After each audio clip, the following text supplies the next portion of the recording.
The willow wren was twittering his thin little song, hidden himself in the dark selvage edge of the river bank. Though it was past 10 o'clock at night, the sky still clung to and retained some lingering skirts of light from the departed day, and the sullen heat of the torrid afternoon broke up and rolled away at the dispersing touch of the cool fingers of the short midsummer night. Mole lay stretched on the bank, still panting from the stress of the fierce day that had been cloudless from dawn to late sunset, and waited for his friend to return. He had been on the river with some companions, leaving the water rat free to keep an engagement of long standing with Otter, and he had come back to find the house dark and deserted, and no sign of Rat, who was doubtless keeping it up late with his old comrade. It was still too hot to think of staying indoors, so he lay on some cool dock leaves and thought over the past day and its doings, and how very good they all had been. The rat's light footfall was presently heard approaching over the parched grass. "Oh, the blessed coolness," he said, and sat down, gazing thoughtfully into the river, silent and preoccupied. "You stayed to supper, of course," said the mole presently. "Simply had to," said the rat. "They wouldn't hear of my going before. You know how kind they always are, and they made things as jolly for me as ever they could, right up to the moment I left. But I felt a brute all the time, as it was clear to me they were very unhappy, though they tried to hide it.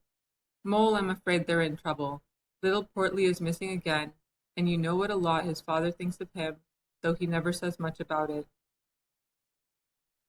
"What, that child?" said the mole lightly. "Well, suppose he is, why worry about it? He's always straying off and getting lost, and turning up again. He's so adventurous, but no harm ever happens to him. Everybody hereabouts knows him and likes him, just as they do old Otter, and you may be sure some animal or other will come across him and bring him back again all right.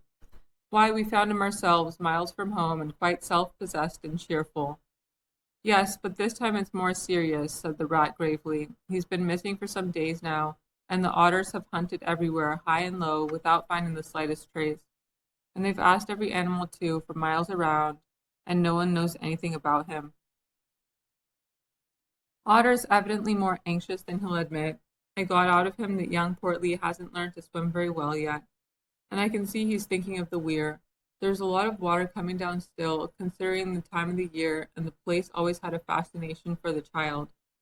And then there are, well, traps and things, you know. Otter's not the fellow to be nervous about any son of his before it's time. And now he is nervous. When I left, he came out with me, said he wanted some air, and talked about stretching his legs. But I could see it wasn't that, so I drew him out and pumped him and got it all from him at last. He was going to spend the night watching by the ford.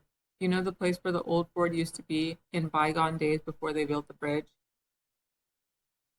"I know it well," said the mole, "but why should Otter choose to watch it there?" "Well, it seems that it was there he gave Portly his first swimming lesson," continued the rat, "from that shallow, gravelly spit near the bank. And it was there he used to teach him fishing, and there young Portly caught his first fish, of which he was so very proud. The child loved the spot, and Otter thinks that if he came wandering back from wherever he is, if he is anywhere by this time, poor little chap, he might make for the ford he was so fond of.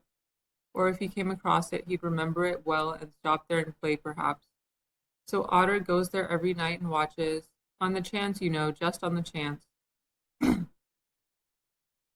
They were silent for a time, both thinking of the same thing, the lonely, heart-sore animal crouched by the ford, watching and waiting, the long night through, on the chance. "Well, well," said the rat presently, "I suppose we ought to be thinking about turning in." But he never offered to move. "Rat," said the mole, "I simply can't go and turn in and go to sleep and do nothing, even though there doesn't seem to be anything to be done. We'll get the boat out and paddle upstream. The moon will be up in an hour or so, and then we will search as well as we can. Anyhow, it will be better than going to bed and doing nothing." "Just what I was thinking myself," said the rat. "It's not the sort of night for bed anyhow, and daybreak is not so very far off, and then we may pick up some news of him from early risers as we go along." They got the boat out, and the rat took the sculls, paddling with caution. Out in midstream, there was a clear, narrow track that faintly reflected the sky, but wherever shadows fell on the water from bank, bush, or tree, They were as solid to all appearance as the banks themselves, and the mole had to steer with judgment accordingly. Dark and deserted as it was, the night was full of small noises, song and chatter and rustling, telling of the busy little population who were up and about, plying their trades and vocations through the night till sunshine should fall on them at last, and send them off to their well-earned repose. The water's own noises, too, were more apparent than by day, its gurglings and ploops more unexpected and near at hand, and constantly they started at what seemed a sudden clear call from an actual articulate voice. The line of the horizon was clear and hard against the sky, and in one particular quarter it showed black against the silvery, climbing phosphorescence that grew and grew. At last, over the rim of the waiting earth, the moon lifted with slow majesty till it swung clear of the horizon and rode off, free of moorings, and once more they began to see surfaces, meadows widespread, and quiet gardens, and the river itself from bank to bank, all softly disclosed, all washed clean of mystery and terror, all radiant again as by day, but with a difference that was tremendous. Their old haunts greeted them again in other raiment, as if they had slipped away and put on this pure new apparel and came quietly back, smiling as they shyly waited to see if they would be recognized again under it. Fastening their boat to a willow, their friends landed in this silent silver kingdom and patiently explored the hedges, the hollow trees, the runnels and their little culverts, their ditches and dry waterways. Embarking again and crossing over, they worked their way up the stream in this manner, while the moon, serene and detached in a cloudless sky, did what she could, though so far off, to help them in their quest, till her hour came and she sank earthwards reluctantly, and left them, and mystery once more held field and river. Then a change began slowly to declare itself. The horizon became clearer, field and tree came more into sight, and somehow with a different look, the mystery began to drop away from them. A bird piped suddenly and was still, and a light breeze sprang up and set the reeds and bulrushes rustling. Rat, who was in the stern of the boat, while Mole sculled, sat up suddenly and listened with passionate intentness. Mole, who with gentle strokes was just keeping the boat moving while he scanned the banks with care, looked at him with curiosity. "It's gone," sighed the rat, sinking back in his seat again. "So beautiful and strange. And new. Since it was to end so soon, I almost wish I had never heard it, for it has roused a longing in me that is pain, and nothing seems worthwhile but just to hear that sound once more and go on listening to it forever. No, there it is again," he cried, alert once more.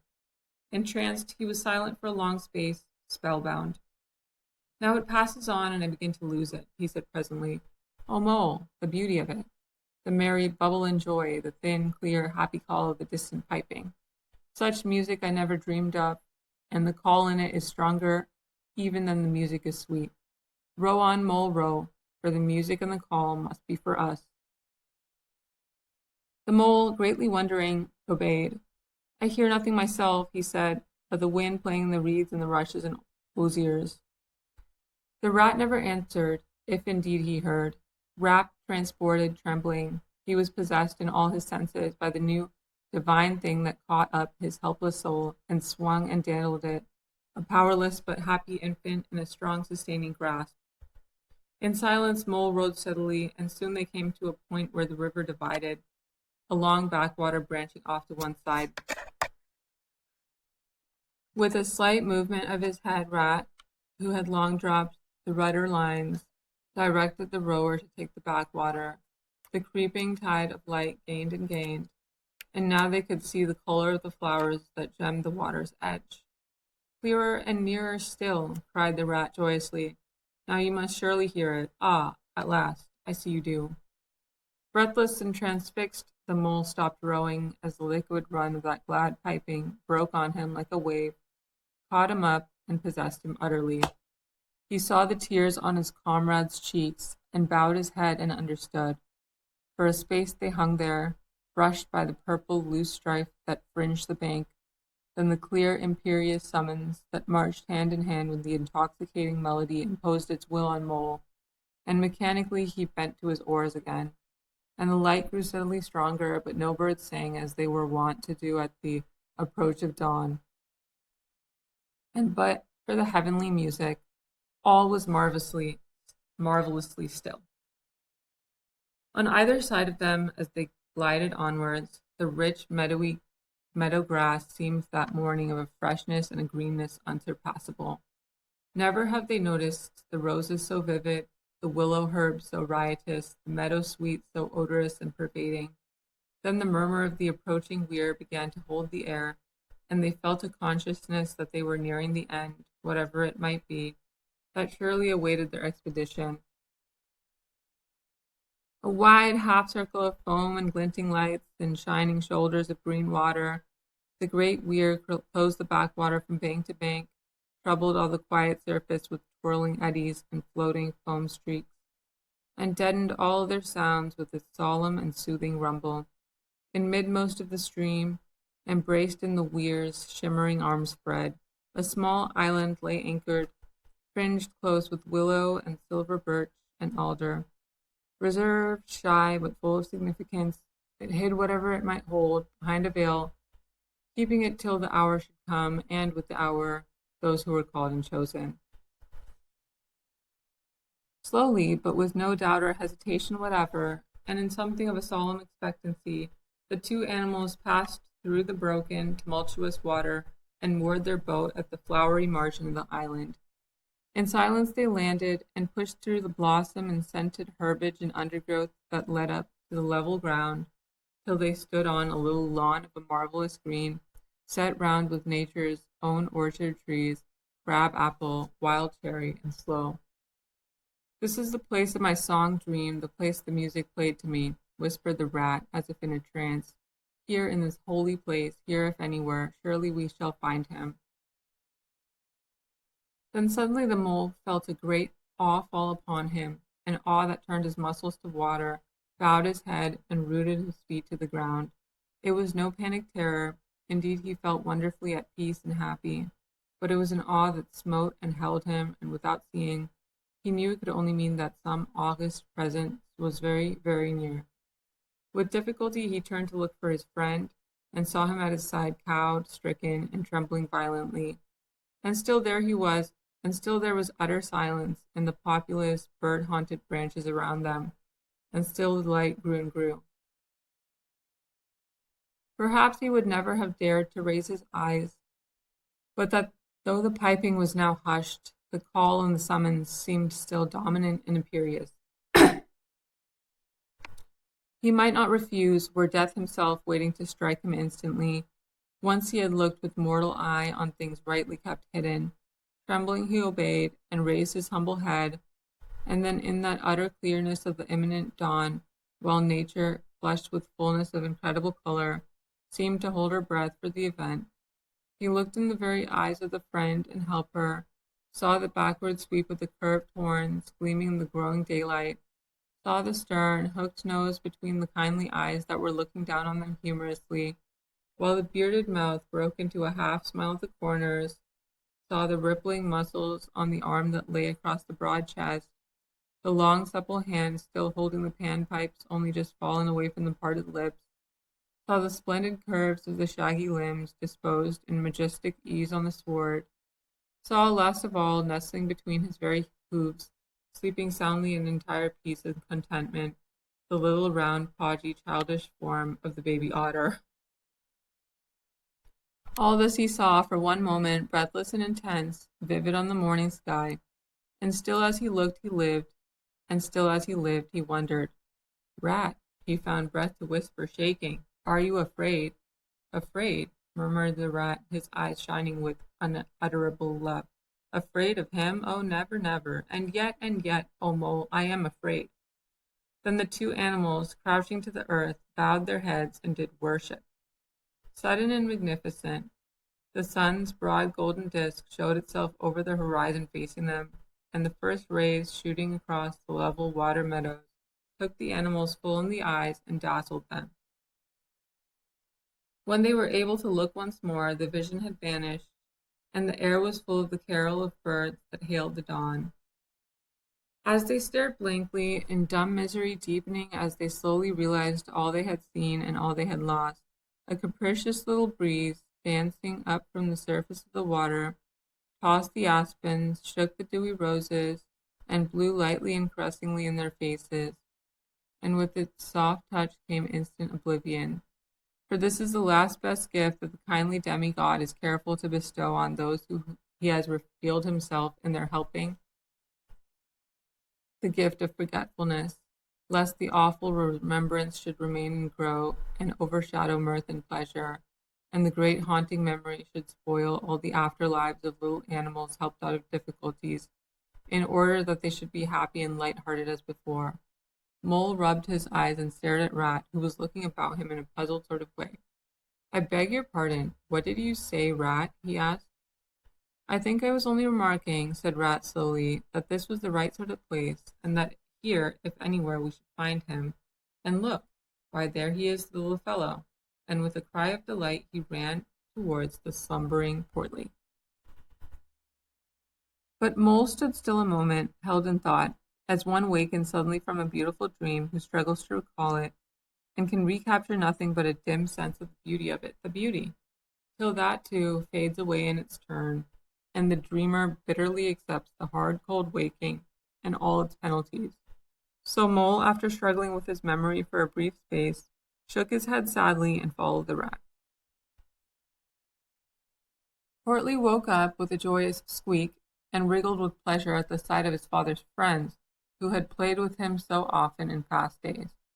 In a moment, however, his face grew blank, and he fell to hunting round in a circle with pleading whine, as a child that has fallen happily asleep in its nurse's arms, and wakes to find itself alone and laid in a strange place, and searches corners and cupboards, and runs from room to room, despair growing silently in its heart. Even so Portly searched the island and searched, dogged and unwearying, till at last the black moment came for giving it up, and sitting down and crying bitterly. The Mole ran quickly to comfort the little animal, but Rat, lingering, looked long and doubtfully at certain hoof marks deep in the sward. "Some great animal has been here," he murmured slowly and thoughtfully, and shook musing, his mind strangely stirred. "Come along, Rat," called the Mole. "Think of poor Otter waiting up there by the ford." Portly had soon been comforted by the promise of a treat, a jaunt on the river in Mr. Rat's real boat, and the two animals conducted him to the water's side, placed him securely between them in the bottom of the boat, and paddled off down the backwater. The sun was fully up by now, and hot on them. Birds sang lustily and without restraint, and flowers smiled and nodded from either bank, but somehow, so thought the animals, with less of richness and blaze of color than they seemed to remember seeing quite recently somewhere, they wondered where. The main river reached again, they turned the boat's head upstream towards the point where they knew their friend was keeping his lonely vigil. As they drew near the familiar ford, the Mole took the boat into the bank, and they lifted Portly out and set him on his legs on the towpath, gave him his marching orders and a friendly farewell pat on the back, and shoved out into midstream.